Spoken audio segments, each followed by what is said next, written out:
Hello everyone, welcome to my channel. In this video, we are going to solve m cube minus 2m plus 1 is equals to 0. It's given and we have to find the value of m by m power 5 plus m square plus 2. So let's start with today's video solution. So m cube minus 2m plus 1 equals 0. So from here, m cube plus 1 equal 2m I can write and consider this as equation number 1.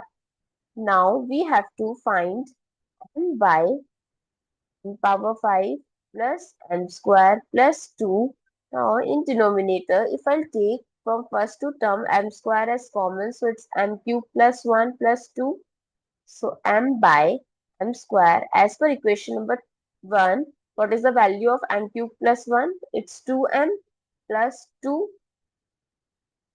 So m by m square times 2m is 2m square plus 2. Now from denominator 2m cube it's become. If I'll take 2 as common, so it becomes m cube plus 1. Now again, what is the value of m cube plus 1? It's 2m.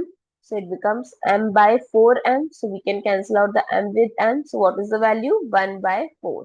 So m by m power 5 plus m square plus 2 is equals to 1 by 4. I hope it's clear and you find it useful. So don't forget to share your feedback to like, share, comment and subscribe to my channel. Thanks for watching. See you in the next video.